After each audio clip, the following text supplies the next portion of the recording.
सत्ता का दूसरा कार्यकाल। और सवाल अभी विपक्ष से, सवाल तो उससे होगा जिसके हाथ में ताकत हो, जिसके हाथ में पुलिस हो, संस्थाएं हो और मीडिया जिसके सामने नतमस्तक हो। सवाल तो उससे होगा ना। हम लेकर आए खबरों का एक ऐसा शो जिसमें सवाल होंगे सीधे, बेलाग और बेबाक उनसे जो सवालों से बचते हैं, जिनके हाथ में ताकत है। आप देख रहे हैं बेबाक, मैं अभिसार शर्मा। दोस्तों, बहुत बड़ी खबर है। पामेला गोस्वामी, बीजेपी की वो युवा नेता जो कथित तौर पर 100 ग्राम कोकेन के साथ पकड़ी गई, उसने कैलाश विजयवर्गीय, भारतीय जनता पार्टी के दिग्गज नेता कैलाश विजयवर्गीय के करीबी राकेश सिंह पर उंगली उठाई है कि राकेश सिंह ने उन्हें फंसाया है। बीजेपी में आखिर हो क्या रहा है? 100 ग्राम कोकेन के साथ एक बीजेपी नेत्री पकड़ी जाती है और वो किसी और पर नहीं, वो टीएमसी पर सवाल नहीं उठाती है, वो उंगली उठाती है पार्टी के अंदर ही राकेश सिंह पर और कहती है कि राकेश सिंह ने मुझे फंसाया। दोस्तों, मैं आपको बतलाना चाहूंगा वो सनसनीखेज वीडियो। जी हां, इस वीडियो में आप देखेंगे किस तरह से जब अलीपुर थाने में पामेला गोस्वामी प्रवेश कर रही होती हैं, तब वो ये बड़ा आरोप लगाती हैं राकेश सिंह के ऊपर। देखिए वीडियो।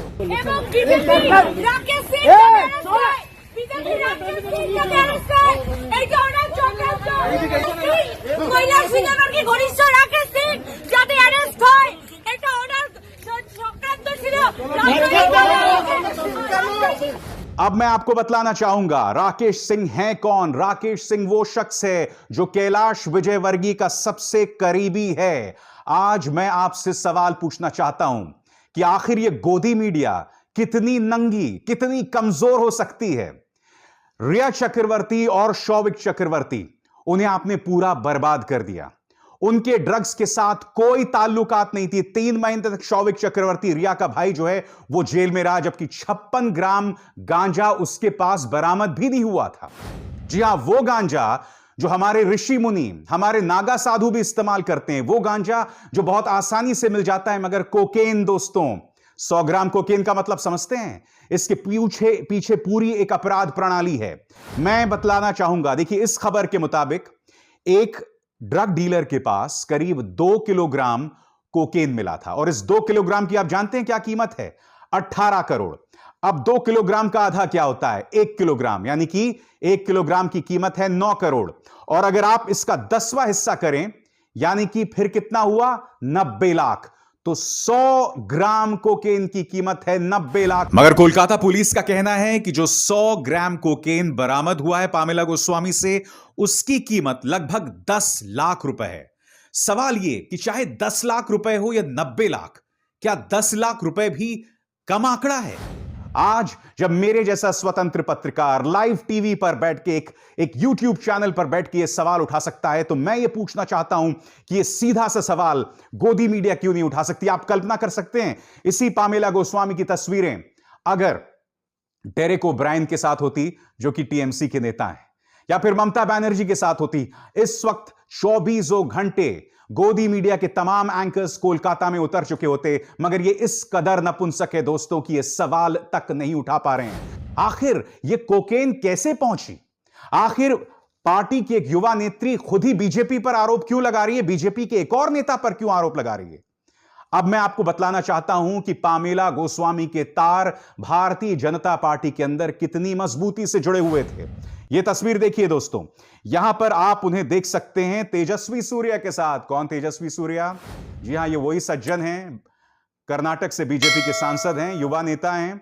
और आपको याद होगा जब हैदराबाद के स्थानीय चुनाव हो रहे थे, इस आदमी ने असदुद्दीन ओवैसी की तुलना जो है जिन्ना से की थी। यानी कि स्थानीय चुनाव थे, जहर घोलने का काम इस आदमी ने किया था।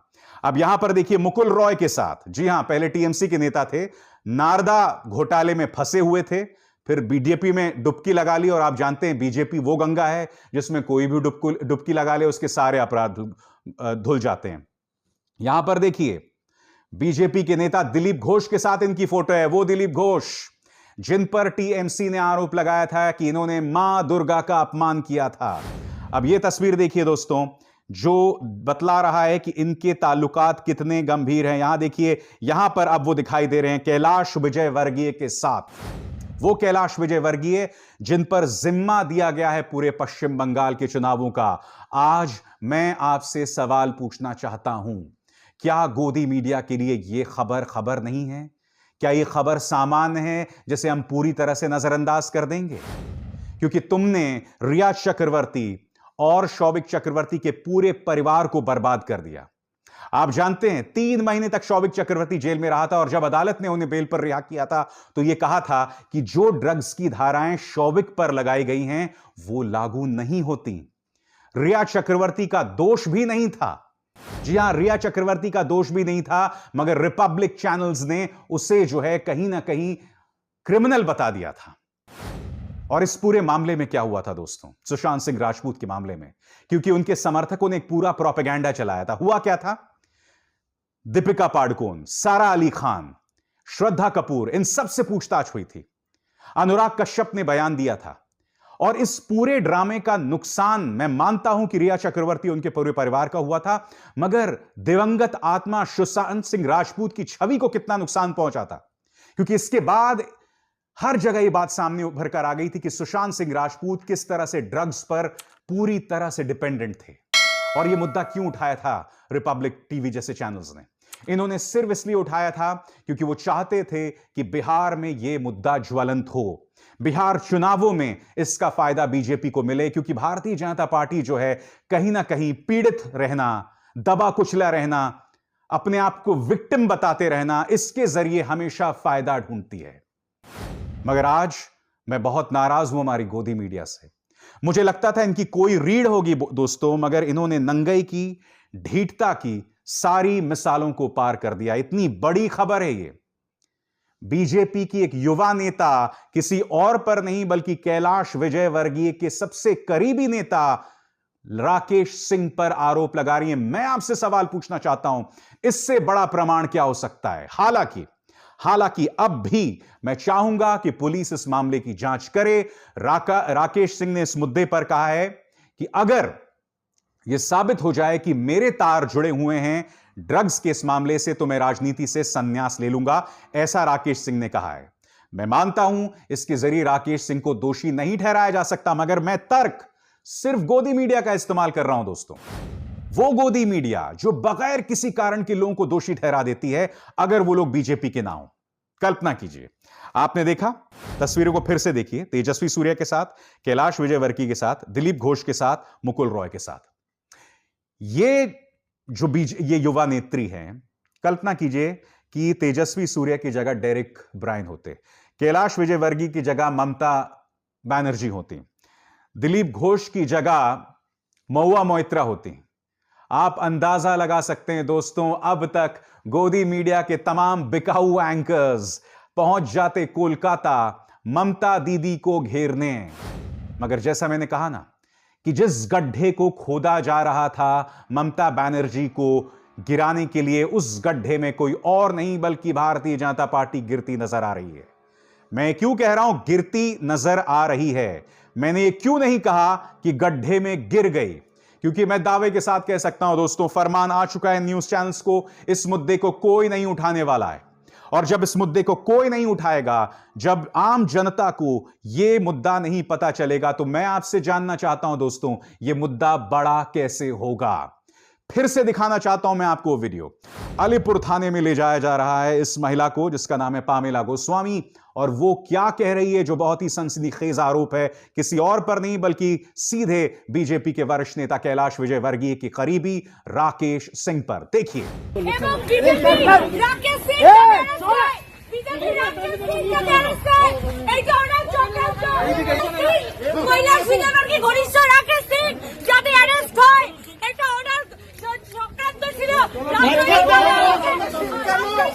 पामेला गोस्वामी तो गिरफ्तार हो गई। मेरा सवाल उस गोस्वामी से है, रिपब्लिक टीवी का वो संपादक जो सुपारी लेता है बीजेपी की और विपक्ष को टारगेट करता है, मेरे जैसे पत्रकारों को टारगेट करता है जो सत्ताधारी पार्टी से सवाल उठाते हैं। मैं पूछना चाहता हूं इन लोगों से, अब कहां गई तुम्हारी जुबान?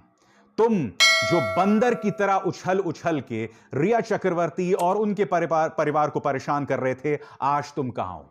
आज तुम क्यों खामोश हो गए? इससे बड़ा प्रमाण क्या हो सकता है? दोस्तों, आपको याद होगा जब हम किसान आंदोलन की भी बात कर रहे थे तो दीप सिद्धू जैसा रहस्यमय कैरेक्टर सामने उभर कर आता है। उसकी तस्वीरें सबके साथ हैं। प्रधानमंत्री के साथ है, सनी देओल के साथ है, अमित शाह के साथ है। वही दीप सिद्धू लाल किले पहुंच जाता है और उस लाल किले प्रकरण की वजह से पूरा किसान आंदोलन बदनाम हो जाता है।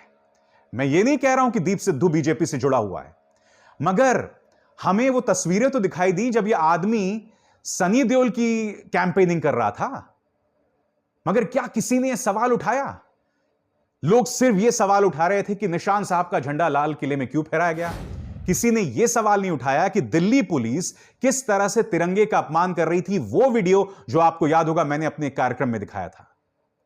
आज वही सवाल पामेला गोस्वामी मामले में सामने उभर कर आ रहे हैं। मुझे बहुत दुख हो रहा है दोस्तों कि इस पूरे मामले में मीडिया जो है वो कितनी दबी कुचली, कितनी असहाय, कितनी घटिया दिखाई दे रही है। आज मेरा सवाल उन संपादकों से जो इन चैनल्स को चलाते हैं, आज मेरा सवाल उन पत्रकारों से, उन एंकर्स से, तुम जब घर जाते हो तो क्या तुम अपने बच्चों की आंखों में आंखें डाल के देख सकते हो?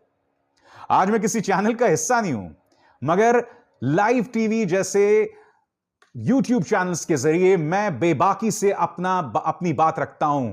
यही वजह है कि इस कार्यक्रम का नाम बेबाक है।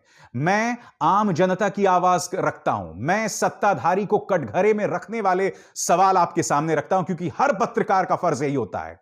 2014 से पहले हम सबका फर्ज यही था दोस्तों, मगर 2014 के बाद जो कमजोर थे वो झुक गए, वो डर गए, और जो ताकतवर थे, जिनमें शौर्य था, उन्हें भारतीय जनता पार्टी के प्रचार तंत्र ने मुख्यधारा की मीडिया से हटाने का काम कर दिया। मगर हम अब भी मुद्दे उठाते रहेंगे दोस्तों। बहुत बड़ी खबर है जो अपने आप में बहुत कुछ कहता है। आज यह सवाल उठना चाहिए कि आखिर इस मुद्दे के क्या तार हैं बीजेपी के साथ, क्योंकि देखिए आपको यह बात समझनी होगी और यह बहुत जरूरी बात मैं कह रहा हूं जिस पर आपको गौर करना पड़ेगा। पश्चिम बंगाल में चुनाव है। 100 ग्राम कोकेन क्या कर रही थी? बीजेपी के अंदर चल क्या रहा है, यह मैं जानना चाहता हूं। क्या बीजेपी के बड़े नेता इस सवाल का जवाब देंगे? आप जो संस्कार की बात करते हैं, आप जो चरित्र की बात करते हैं, आप जो ये उम्मीद करते हैं कि हर कोई संस्कारी हो, मगर जब आप पर सवाल हो तो आपकी नंगई यहां पर साफ तौर पर दिखाई दे रही है इस पूरे पामेला गोस्वामी प्रकरण में। यह अपने आप में बहुत चिंताजनक, बहुत हैरत में डालने वाली बात है दोस्तों, क्योंकि पामेला गोस्वामी ने अगर राकेश सिंह पर सवाल उठाए हैं जो कि कैलाश विजयवर्गीय से जुड़े हैं, इस मुद्दे का असर न सिर्फ पश्चिम बंगाल में होने वाला है, मगर अब इस बात पे गौर कीजिएगा, इसका भूचाल मध्य प्रदेश में भी आने वाला है। क्योंकि आप जानते हैं कि इंदौर के दिग्गज नेता हैं कैलाश विजयवर्गीय, और आप जानते हैं कि मध्य प्रदेश के अंदर अगर शिवराज सिंह चौहान के बाद कोई ताकतवर नेता है तो वो कैलाश विजयवर्गीय है। और कैलाश विजयवर्गीय के करीबी राकेश सिंह पर किसी और ने नहीं बल्कि बीजेपी की युवा नेता पामेला गोस्वामी ने उठाया है। यह मुद्दा मैं कल भी उठा सकता था दोस्तों बेबाक में, मगर मैं खामोश था। और आप जानते हैं क्यों? क्योंकि मैं इस गोदी मीडिया की तरह नहीं हूं जो एक परिवार को इस तरह से बर्बाद कर देगा। मैं चाहता था कि प्रमाण सामने उभर कर आए। मैं चाहता था, मुझे ऐसा लग रहा था कि हो सकता है कि टीएमसी ने कुछ शैतानी की हो और उनकी कार में ये ड्रग्स प्लांट कर दी हो, मगर अब तो खुद पामेला गोस्वामी कह रही हैं, राकेश सिंह पर सवाल उठा रही हैं। इसका मतलब ये इनका अंदरूनी मामला है। टीएमसी से इसका कोई लेना देना नहीं है। आज ये सवाल उठना बहुत जरूरी है कि मध्य प्रदेश के अंदर इसका क्या भूचाल आएगा। दूसरी बात, क्या कैलाश विजयवर्गीय से इसकी पूछताछ होगी? और देखिए, शौविक चक्रवर्ती के पास तो वो 56 ग्राम गांजा था भी नहीं, वो किसी और के पास गांजा था, मगर फिर भी शौविक चक्रवर्ती को गिरफ्तार किया गया था जो कि रिया का भाई था। और आप जानते हैं गांजा वो चीज है जो हमारे साधु भी फूकते हैं, हमारे नगा साधु फूकते हैं, ऋषि मुनि फूकते हैं। ये कोई ऐसी चीज नहीं है जिसे मिलना बहुत मुश्किल है। मगर गांजा जो है उसके पीछे पूरी एक आपराधिक प्रक्रिया है, एक पूरा आपराधिक तंत्र है। मैं समझना चाहता हूं कि हमारी सत्ताधारी बीजेपी के आखिर क्या लिंक्स हैं इस आपराधिक तंत्र के साथ। क्या ये सवाल उठने जरूरी नहीं है? मैं आपसे पूछना चाहता हूं कि क्या मैं कोई गलत सवाल कर रहा हूं? हो सकता है कि आप बीजेपी के भक्त हों, मगर आप कब तक इस नंगई को बर्दाश्त करने वाले हैं, इस झूठ को बर्दाश्त करने वाले हैं, दोहरे मापदंड को बर्दाश्त करने वाले हैं? क्योंकि अब भी अगर आप इस झूठ के साथ खड़े हैं तो मुझे सिर्फ और सिर्फ आप पर दया ही आएगी। मगर बेबाक में मेरा वादा है दोस्तों कि यह मुद्दा हम आपके सामने लगातार उठाते रहेंगे, क्योंकि इसका सीधा ताल्लुक ड्रग्स के साथ है। मैं उन बिकाऊ पत्रकारों की तरह नहीं हूं दोस्तों जो उछलते रहते हैं बंदरों की तरह और रिया को बदनाम कर देते हैं। मैं वाकई मानता हूं कि ये ड्रग्स हमारे आने वाली पीढ़ी के लिए एक बहुत बड़ी चुनौती है, और अगर इतने इन्फ्लुएंशियल बीजेपी लीडर के पास 100 ग्राम कोकेन मिल रहा है तो यह बहुत गंभीर मामला है और सब पर हमें गौर करने की जरूरत है। बेबाक में बस इतना ही। अभिसार शर्मा को दीजिए इजाजत।